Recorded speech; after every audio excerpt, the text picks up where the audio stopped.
Hello and good afternoon, everybody. Welcome very much to this IA webinar in collaboration with Corporater and FourthLine.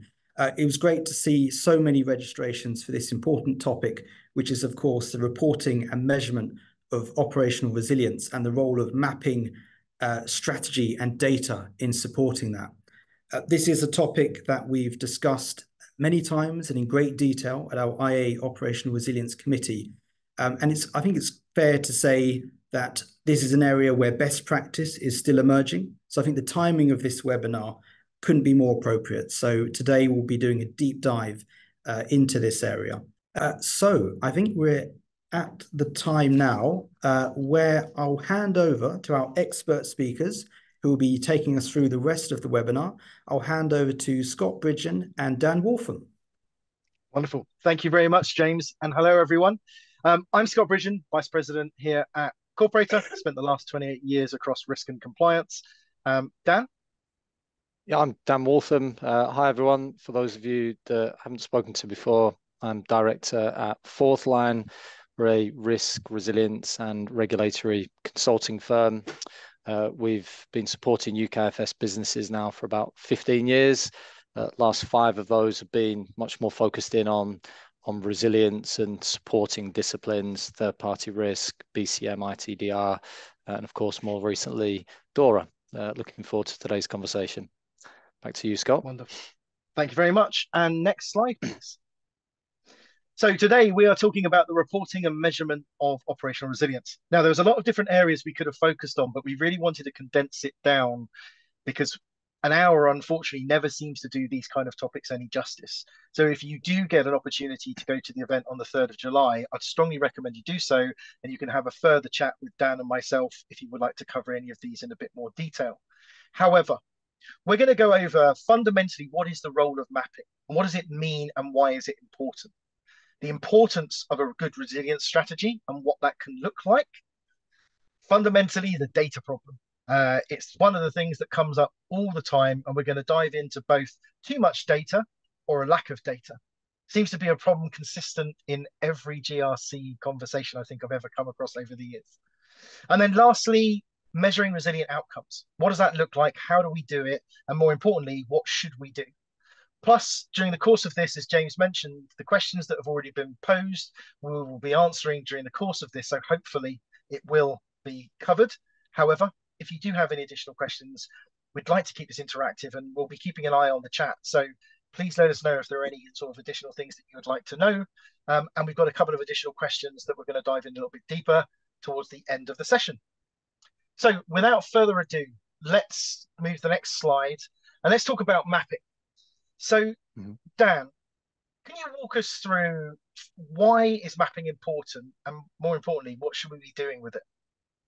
Yeah, sure. So thanks, Scott, for that rousing intro. I think currently for most firms, resilience reporting tends to sit across one of 3 areas, or probably one of 4 areas. Firstly, they're just not doing any reporting at the moment. Secondly, it's about demonstrating compliance to the regulation. So have we checked off this box or haven't we? Thirdly, it's about project action tracking, saying, okay, where are we against our project roadmap? And then finally, it's about monitoring resilience resources, monitoring pillar resilience. We're not seeing much evidence of outcomes reporting, and more on that later. In our experience, and if we reference the white paper that we produced in conjunction with Corporator, we think that there are 2 fundamental reasons that really represent basic tenets of the operational resilience program that can help firms improve their operational resilience reporting. The first of those is a resilience strategy, which we'll come on to on the next slide. And then there is resilience mapping. So that's process mapping and resource mapping. And in our view, really, we think that mapping and everything that comes off of the back of it is one of the most significant value drivers, if not the most significant value driver of the resilience program.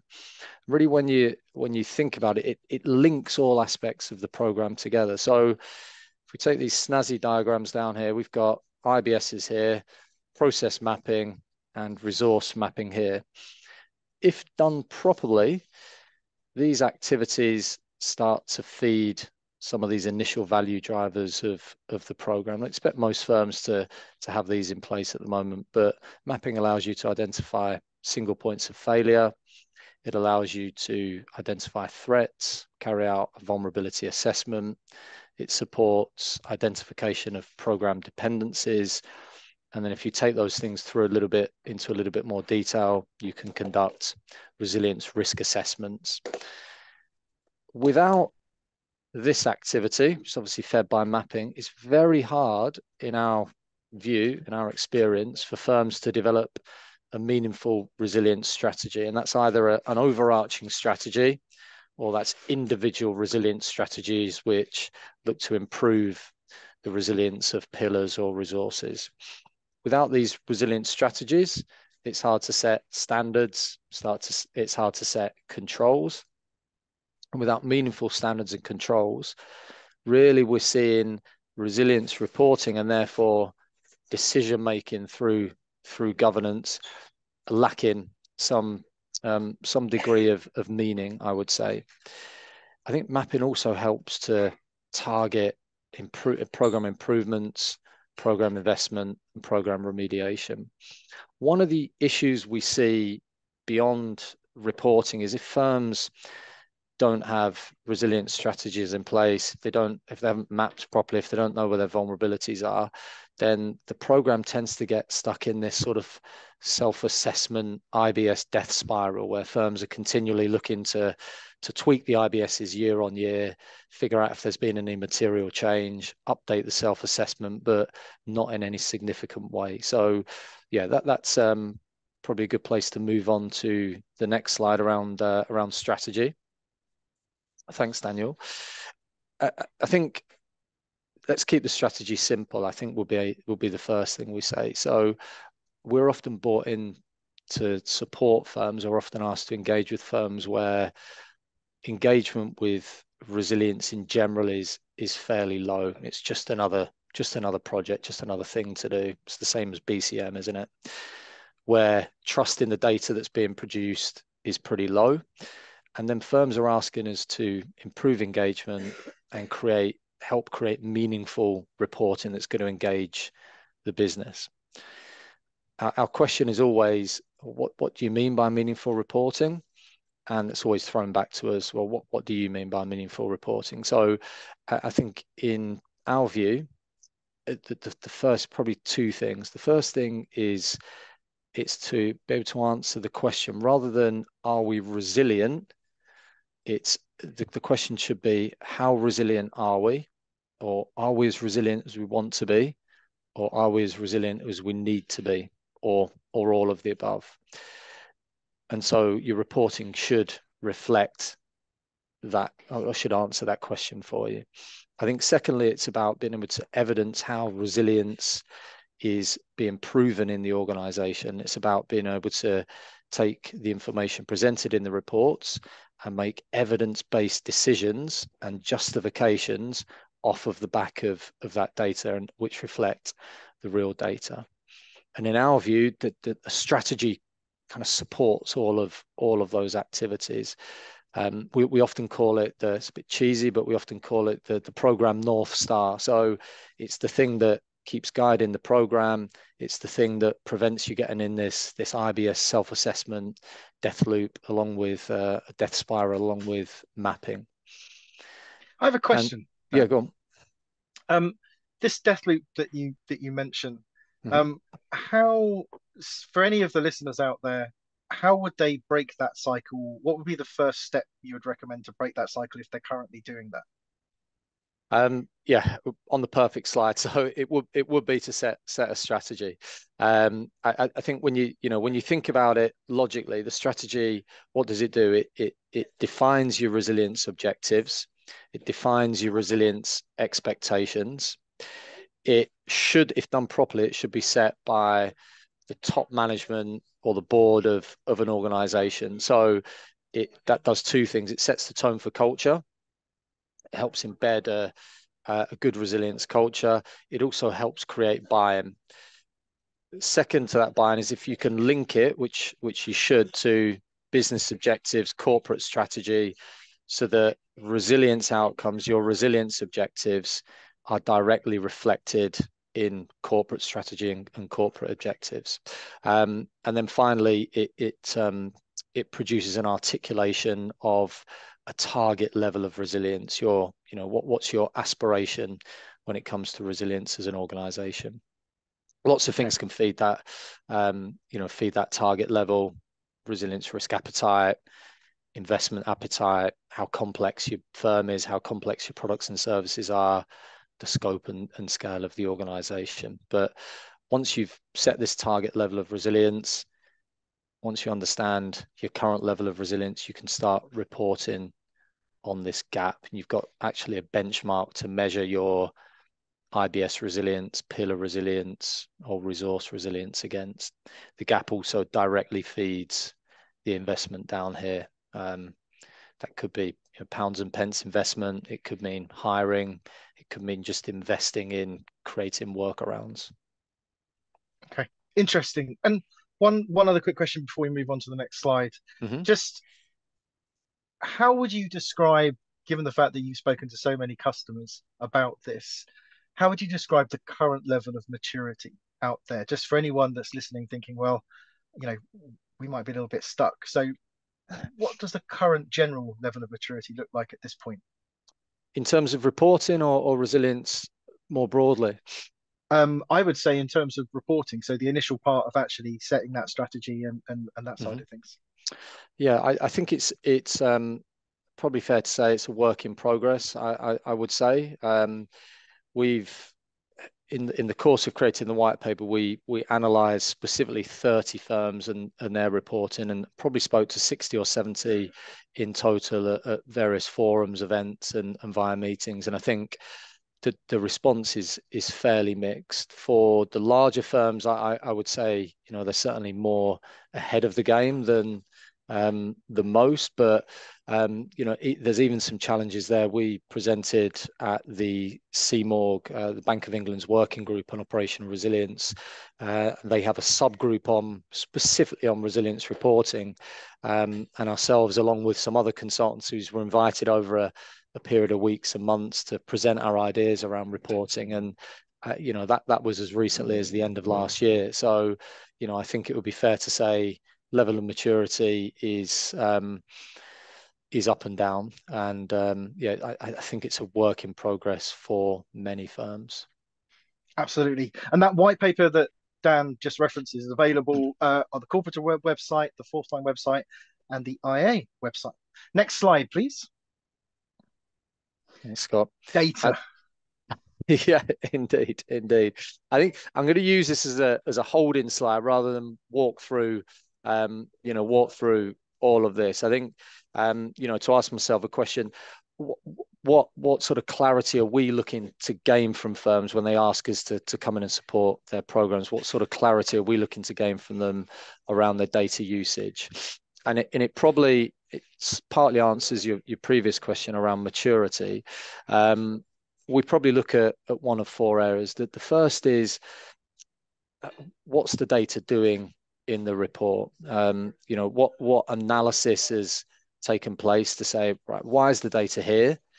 Does it help us actually report on our resilience outcomes? Is it just creating noise? And then secondly, how is the data represented?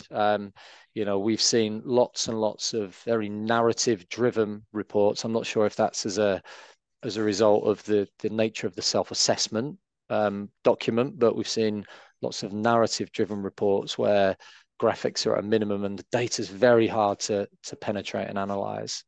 So, what's the data doing in the report? What analysis has taken place to determine why it's there? Secondly, how are decisions being made with that data? In the course of the research for the white paper, we spoke with a very large organization who was producing some pretty good data around the reports, but decisions were being made rather than using the data, they were being made using the gut feel of IBS and pillar owners, as that just felt more like it was the right thing to do. But yeah, so we would look to determine, okay, how are decisions being made here? Thirdly, is the decision being documented? Is the decision being justified by the data? And if that's documented, is it being reflected upon at a later date to prove or disprove the hypothesis at the time? And then finally, and perhaps most fundamentally, if the data is showing that you've got a material issue with delivery of your IBSs that shows you're very likely to cause intolerable harm through an impact tolerance breach, what are you actually doing about it? Are you making material changes? Are you acting in good faith as an executive and actually making investments or making improvements to close those gaps? So I think if you can answer those 4 questions more or less positively, yeah, we've carried out some good analysis to show why the data's in the report. We're making good decisions through governance, and that's all documented. And we're making some material changes to the way we deliver our IBSs as a result of what the data is showing us. Then actually you're in a pretty good place. I would say you're in a mature place when it comes to the rest of the market. Clearly that, you can make improvements, you can make reports more concise and perhaps more meaningful, but if you're at least getting to those answers, then actually you're in a pretty good place.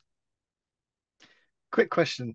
So you mentioned the Project Kermit element, and I think we're all aware of initiatives that are very much taking the board's attention, and they will do because they're more commonly and more widely spoken about, evangelized, and obviously much more aware as a general consumer as well. How do we compete? Do we compete with that? And what can we get from that information that potentially could be of benefit to, say, for example, some of those other initiatives?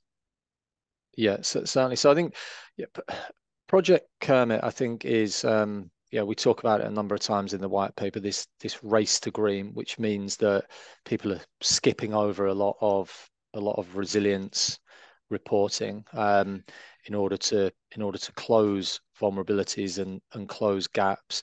I think that the race to green, what it does is it just masks the vulnerabilities in your organization. For most firms, the vulnerabilities will probably sit in 2 pillars, or the biggest vulnerabilities will sit in 2 pillars. One is in your technology pillar, and one is in your supplier pillar. And there may be vulnerabilities around legacy technology. There may be vulnerabilities around legacy suppliers who don't have up-to-date contracts, whose RTOs don't match up or marry up or dovetail nicely with your impact tolerances. And I think if you're rushing to always close that gap, then you're missing out the opportunity to make the organization more resilient and strengthen those other programs, those technology risk programs, those IT pillars, those third-party pillars. So I think it's incumbent, and probably lots of resilient stakeholders are on this call now. It's incumbent on the resilient stakeholders to coach whoever's consuming that report that actually red's not necessarily a bad thing on the report. It's, again, going back to that value point of resilience, it's about showing a firm how and where they're vulnerable.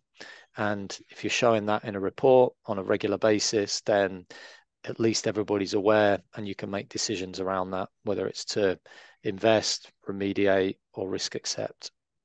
Yeah, and demonstrate continuous improvement over time as well. Absolutely, yeah.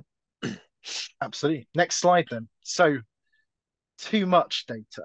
Let's start there. It's an excuse that I often hear. What do we do? Yeah, it's first thing to say, it's probably lucky you. It's a better challenge than the one on the other side of the coin, which we'll talk about in a second. In our experience, so the firms that we tend to work with are generally about 250 to 2,000 headcount. So there's complexity in the operation, there's complexity in the services and products that they offer and their customer base. But too much data doesn't tend to be a problem for them. However, we have worked and have consulted with a very large insurance firm who had about 60 different data points from 30 different systems and applications. And so it was taking them, I think they were reporting on resilience every quarter, and it was taking them 4 weeks out of that quarter to just produce this report. They're operating manually. So you'll be pleased to hear, Scott, our first recommendation was that they considered tooling, but not to do ourselves out of a consulting engagement at the same time.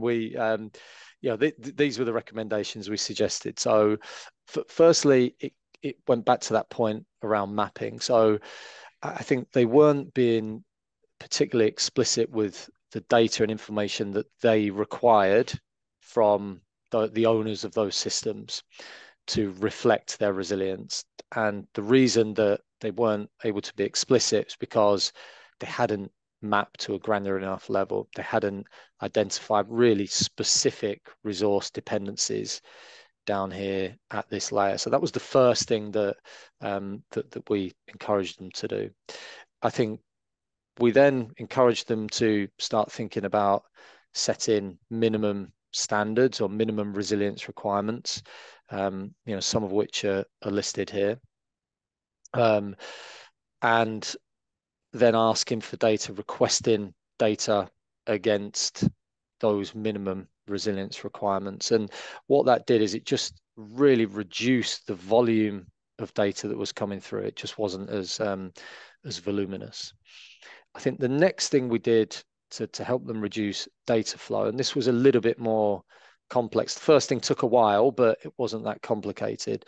The next thing was aligning the definitions of criticality. So we encouraged them to classify any IBS dependent resources as critical, and then consider across the supporting domains over here what criticality actually meant across all of those domains. And obviously, tech risk, physical risk, third-party risk, they all had their own definitions of what critical, what important meant. So, we encouraged them to create some sort of, it's like a translation, a Google Translate that said, okay, if you meet these criteria, then you're considered critical. Therefore, we'll request that data and we'll start monitoring those data. Just as an aside there, we have recently worked on a project where a firm was looking to create a whole new criticality classification from scratch. It's been driven out of operational resilience for this very purpose. What we soon realized a couple of weeks into the project was actually the business more widely understood what criticality meant when it came to ITDR and BCM programs. Those things were in the BIAs, those things were in the systems criticality matrix. So actually we encouraged the resilience function to adopt that as the standard. And if anyone on this call is thinking about ripping up the playbook and starting a new classification criteria, I'd say probably use what's already to hand in BCM ITDR. And then the final thing we suggested was the data was still a good amount of data from all of those systems. It was to start aggregating some of that data to create a more succinct reporting model. So before we move on, give you an opportunity to have a quick drink of water. We've had a great question come through that relates back actually to the race to green portion. So the anonymous attendee has asked, do you have a view on how any reporting of red resilience areas might be received by the PRA? Not okay at all, stroke okay, as long as there is a written plan and as long as risk is accepted and explained, as long as there is a backlog of fixes planned. Yeah, I do have you, and please don't take this as a sign up to this comment, but we've very recently met with again an insurance example. Apologies, but PRA regulated firm who engaged us to conduct a threats and vulnerabilities and resilience risk assessment of their IBS supporting resources. we identified a number of vulnerabilities within that. They were then engaged, they were engaged with the PRA to submit their self-assessment report, which listed these vulnerabilities, listed what they were doing about those vulnerabilities, whether they were risk accepting, and the rationale. That's really important here, the rationale and justification behind that, what data was being used to justify the fact that they were risk accepting those, those vulnerabilities, and then where they weren't risk accepting, what the plan was to close them. The PRA was comfortable with that. I think my experience, my understanding of where the regulation is really sits, and talk about this a little bit later on, but it is an outcomes-based regulation after all. And if you're able to demonstrate resilient outcomes,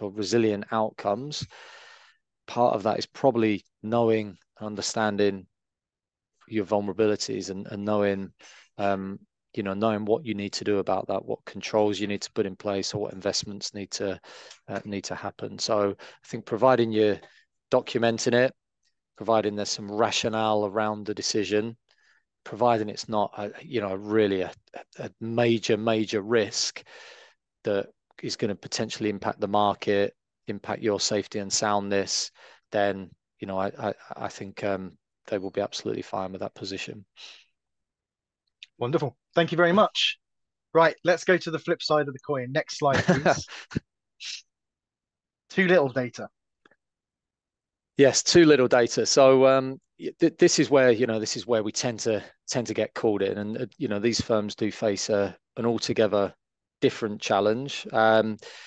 Reporting for these firms, they're either just not doing it at all because it's really difficult, or we talked at the top of the webinar about this project action tracking, and it's they're just tracking project actions. The challenge that those firms have had, and why engagement tends to be pretty low if you're not able to produce some sort of meaningful report, is if you're still calling resilience a project, it means you've not transitioned it to BAU. It probably means you've not got accountable IBS owners. They may not even be aware that they're accountable for IBS resilience. You might not have pillar owners. So getting that engagement in the firm is important. Now, there's nothing wrong with project action tracking, of course. It's helpful, but it just can't help you answer that question, or those questions. How resilient are we? How resilient do we need to be? How resilient do we want to be? I think to establish some sort of report for these firms, actually the process isn't that different. And sorry to labor these points, but one, you set the strategy. You say, okay, how resilient do we want to be? How does that filter down to our IBSs? How does that filter down to our pillars? How does that filter down to our resources? What's our current level of resilience against that? And then let's start, tracking that gap, creating some very basic metrics, controls first, and then metrics to monitor that gap. Where data's more lacking, and where we have helped firms, overcome that problem. This is for firms who really, have very little, or they're very immature when it comes to risk reporting. We've leveraged some sort of attestation-based report that generally they've got in their business, and some sort of op risk first line attestation report. And we've set quarterly resilience objectives. We've again, the strategy still needs to be set in order for firms to be able to say, this is how resilient we want to be. And your objectives come off of the back of that. And, you might have 3, 4, or 5 objectives per resource pillar. And, and then you're just attesting to achievement of those objectives every quarter. But really, again, this probably goes back to a lack of mapping and a lack of strategy initially. And that's why firms are finding it quite difficult. Okay. Next slide, please. So, aggregation. How do we organize it? What should we organize it with? And more importantly, how do we present that, monitor it, and make sure that we're actually understanding what it means? Yeah, so I think it is much easier in a tool. We have developed manual models, which almost to sort of create initial reporting, but the aggregation becomes much more straightforward when you're when you're using a tool. And I think the benefit of aggregation is it allows you to take a wide range of capabilities and present it in a single metric. We've used a RAG status here, and that's how lots of firms organize it. Potentially goes against our previous point against Project Kernit. We have also represented it as percentages or scores. But yeah, we've for this one we've chosen the technology pillar. It's it's the easiest one, so that's why I picked it. And up here we have our resilience attributes. So we've done our mapping. We understand where we have resource dependencies, and then we've determined what are the most important resilience attributes for those dependencies. And we've picked recovery capability, cyber pen testing, and security patching. These are highly ambitious targets, to do recovery test every 3 months, to pen test every 3 months, is obviously a bit of overkill, but yeah, it's just illustrative here. And then patches apply within 2 weeks of new patch release. So what we can see here on the recovery pillar, the last recovery test took place 10 months ago. So it's showing red. We've got cyber here in the middle. Last test was 2 months ago. So we're green there. Patching is up to date. So by any measure, recovery is red, cyber is green, and patching is green. Now, for a firm who's got very low maturity of risk reporting, or has just got a very low risk appetite when it comes to any sort of technology, technology challenges, then this tech pillar is shown up as red. They would say, okay, if any one of the 3 metrics that we're reporting on shows as red, then that automatically leads to a red readout.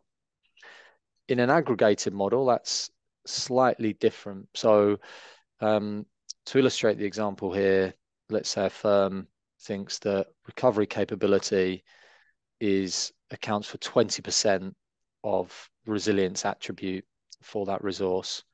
Cyber and patching accounts for 40%. So we've got a score out of 100 there.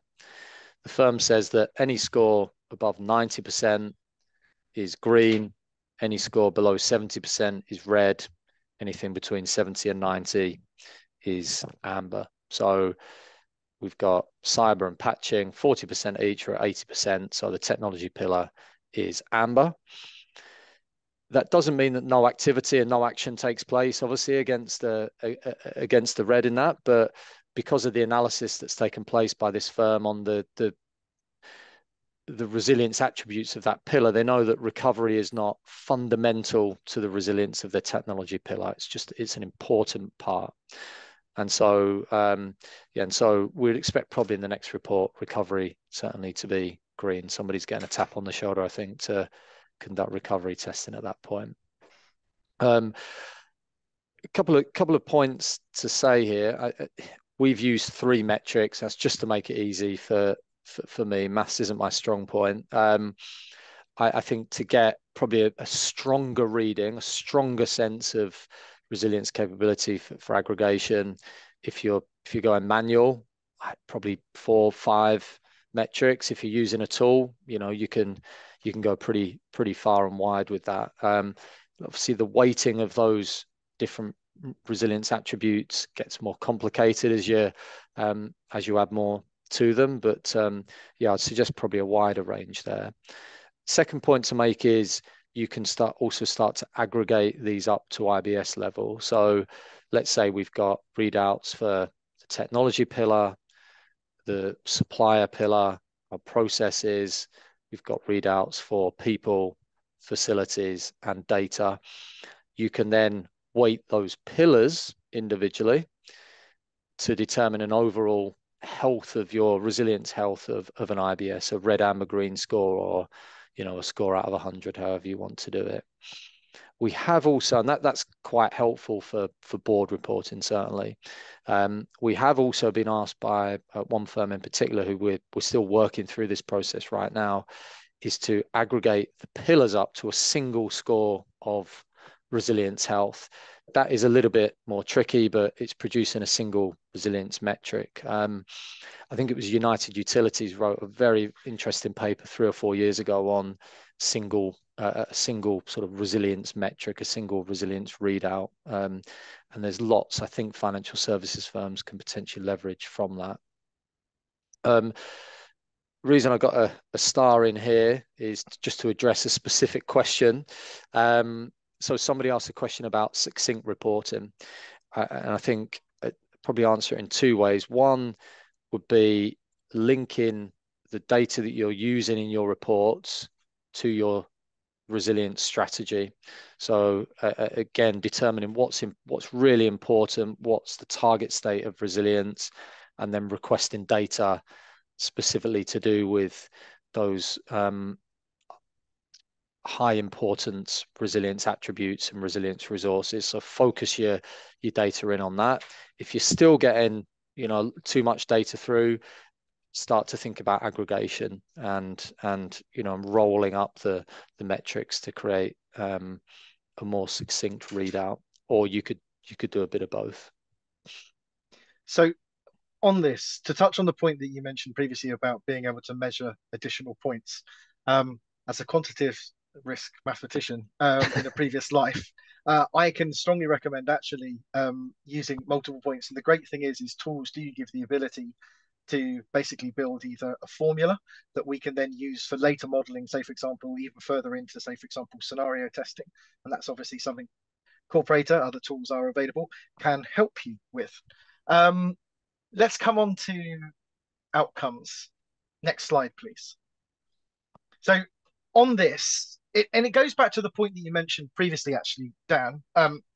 What I've seen recently and what we've been asked for is actually to contextualize some of this, not just answering the question, what is the true impact of our inability to operate and the relevance of that, but we've seen some customers actually try and tie it in almost in a very traditional objective-centric way, or similar to ERM, where they've tied some of their critical processes up to specific objectives that the business is running or being measured against, either OKRs, quarterly, annually, whatever they may be, just so they can actually use that as leverage and translation outside of the regulation and the activities they're doing on their OpRes program to say, actually, look, I need some investment here, I need some people here, because it could prevent you from achieving this objective. So outcomes are critical, aren't they? Why and what should they be doing around that? Yeah.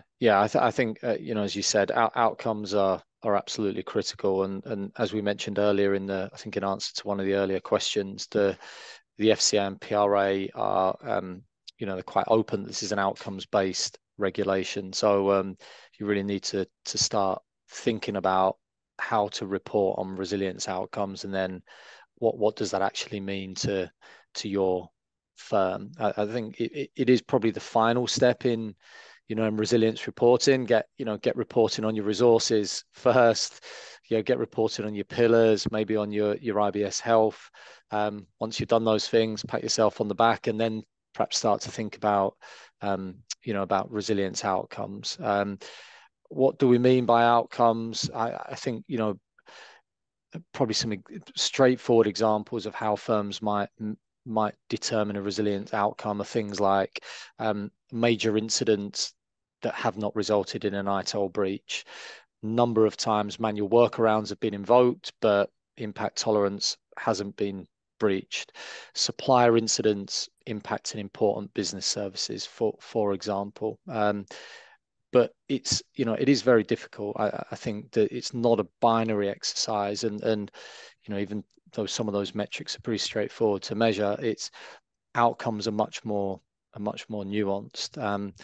And to reference our earlier point, it's going to require much more training for resilience practitioners.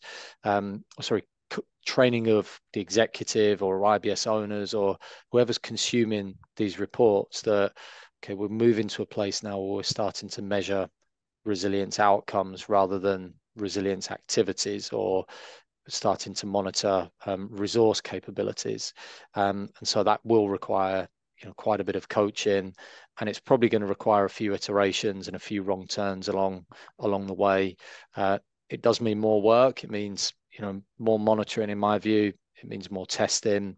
It means more analysis of where resilient outcomes haven't been achieved and figuring out how to pinpoint that. Easy steps, of course, you're going to expect me to say, I think, agree on what good resilience looks like via your strategy and what the good resilience outcomes look like. And again, let's have those documented in the strategy. That could be at an overarching firm level. It could be at an IBS level, could be at a pillar level, or a resource level, or all of the above. I think establish standards for those resources which reflect good outcomes. I think, as you said, Scott, link it to firm objectives, firm strategy. Let's get the buy-in. I think a big challenge for firms here is if once they start to move to, unlike perhaps Project Kermit, if firms start to report on outcomes, where we're seeing reds in a report, that might mean something fundamentally more challenging. And so it will mean that probably bigger decisions need to be made where poor resilience is being evidenced, perhaps not in individual circumstances, but over an extended period of time. And we had a question: remediation activity, takes place to close those gaps quite quickly. That segues nicely into a question that we had, which came through in the pre questions. Thank you, whoever produced this one. So it was, how quickly should remediation actions and decisions be addressed following identification? A couple of ways to answer this, I think. The boring one is it depends. It depends on your board's appetite to make those changes. It depends on the investment appetite. It depends on the capacity of the organization, of people in the organization to make those changes, the skill level. Depends on the competing priorities of within the firm. I think the next lens to consider it from is, we're now 9 months from the end of March 2025, where you've got to demonstrate that you can remain inside your impact tolerances for a severe but plausible event. Summer's upon us, lovely and warm outside, so we kind of know that things are going to slow down a little bit, perhaps throughout July and August. So if we're picking up this project in earnest in September, we've probably only got 6 or 7 months then at that point, maybe even 5 months if you've got to get your self-assessment in a little bit earlier. And so you probably want to start addressing those activities, remediation activities, as soon as possible. The other way I thought about this question was, actually, it might be more about how do you persuade the decision-making authority within the organization to make the changes, and that's a slightly different question. And again, that comes back to strategy. It comes back to saying, okay, this is how this vulnerability is going to impact our resilience. This is what it means to our target level of resilience. This is how that might impact on our corporate and strategy objectives. And hopefully, if the strategy has been done correctly, it's been established by some of the people in the room who are going to decide whether they're closing that gap or not. And hopefully the buy-in and the process will be more straightforward to get that investment. So quite a long answer, but I wasn't quite 100% sure of the context. Good stuff. Next slide, please. So as we come to sort of the penultimate aspect of this, let's talk about MI. Mm-hmm. How do we think differently about it, and what do we mean by that? Yeah. Okay. So I think we've seen with a few recent programs, I would say outcomes-based programs. We've seen operational resilience, consumer duty, just to use a couple that everybody's aware of. And what we mean about thinking differently is it's how do we make sure that we're not recycling existing MI? How do we make sure that we're not just taking for resilience, operational risk, MI, recycling that in a report and hoping that different stakeholders look at it and view it differently. We've got a quote down here by from Sheldon Mills, who's exec director. He's actually exec director for Consumer Duty. So this is a quote about consumer duty, about firms needing to get serious with their data. But I think it's got direct application here. And we also know from speaking with firms who are engaged with the FCA and PRA at the moment that they're asking these same questions around data for resilience. I think, a few points here. I think practitioners, try not to read off the slide here, but I think resilience practitioners need to dive a little bit deeper into the available first line data, start to think perhaps differently about what service data is available, what product data, what customer data might be available to help them create something different around MI. 3 strategies that we've suggested to various firms over the last year or two to create different MI is the use of thresholds and tolerances as a way to measure these outcomes. So this particular firm they were fairly traditional investment manager, wealth manager, in fact, where their main vulnerability was the people pillar. So they still worked very manual, a lot of work, was done by post, by email, and by telephone. So their main vulnerability was the people pillar. They determined that they would set a recruitment threshold for all roles supporting delivery of an IBS or an IBS process. They would need to have signed off and hired that role within 120 days of sign off. And so they wanted to see a report or part of their resilience report to say, okay, of these IBS supporting roles, how many of those are over 80% of this 120-day threshold? Not going to do the maths on that. Secondly, maybe you can, as a quantitative risk analyst, Scott, just in your head there. But I think secondly, it's this one we've actually stolen from the Consumer Duty program. It's focusing reporting and therefore MI on high risk points in your customer journey. So where in the customer journey is intolerable harm most likely to occur? This firm was an investment manager. They were moving from very manual, traditional business to they were bringing in a whole new core system. It didn't go particularly well, and so we were asked to go in and help them manage through the crisis, and then develop some reporting which would help them maybe detect whether intolerable harm had been occurred. And so this was the metric that we came up with. So the high risk point for them in the customer journey was the payment of client dividends. And so they wanted to understand what was the volume of resilience incidents that impacted dividends within that final sort of 3-month reporting period. That meant dividends weren't paid within it was a 3 working day SLA. We've talked a little bit about aggregation before. This one's probably more of it's creating something new from 2 existing pieces of data. So it's client cancellations plus ITOL or RTO breach. Probably ITOL breach is a bit more meaningful here. And we're looking to assess, okay, what are the percentage of client cancellations within 30 days of an outage? So of your total number of clients or customers that buy that service from you, what is the percent of those who have gone on to cancel as a result of the impact tolerance breach within 30 days? That's a lovely one to link to business objectives, to link to how you make money as an organization.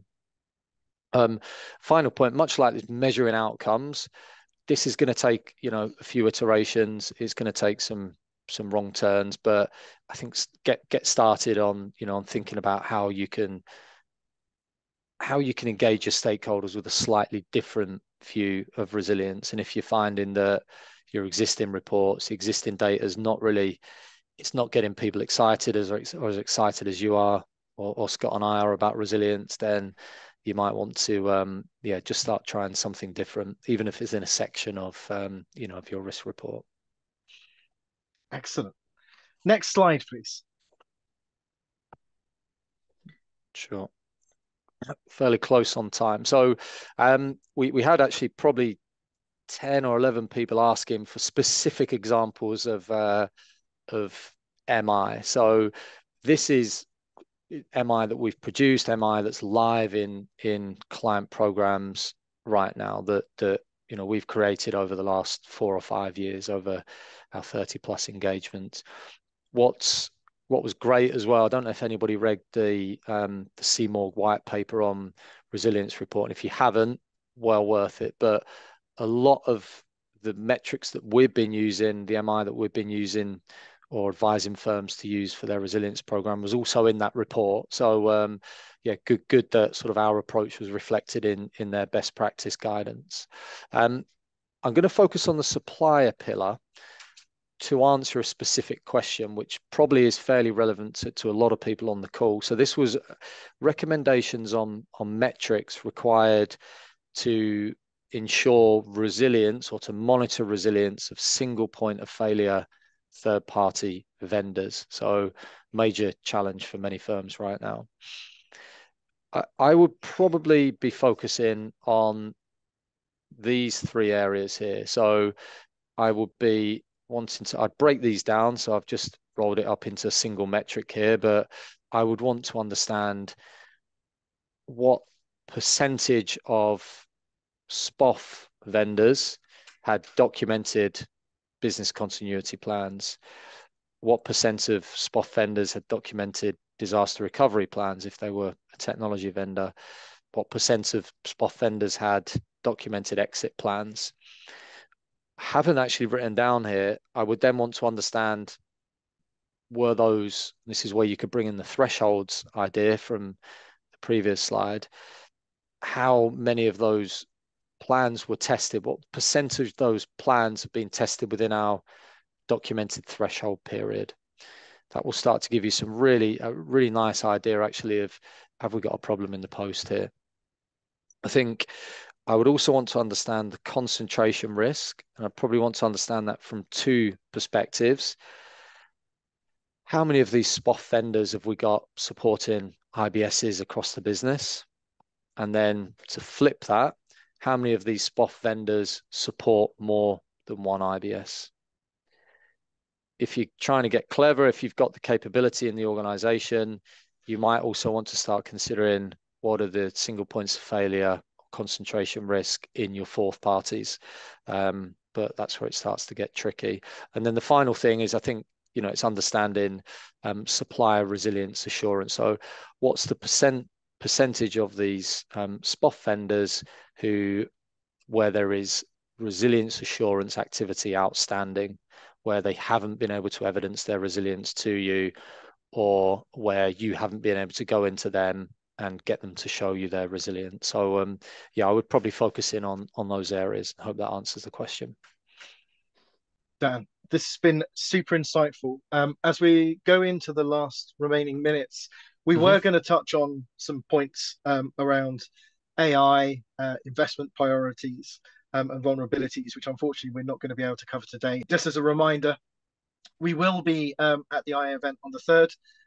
Happy to go through those in more detail. We've got extensive views on the AI side of things, of actually how it can be utilized, even using your own internal engines and large language models, and also some aspects that you can utilize straight away, not just from a reporting perspective, but also in relation to the scenario testing aspect, and moving more from the traditional kind of, supportive or suggestive AI to something a little bit more curative.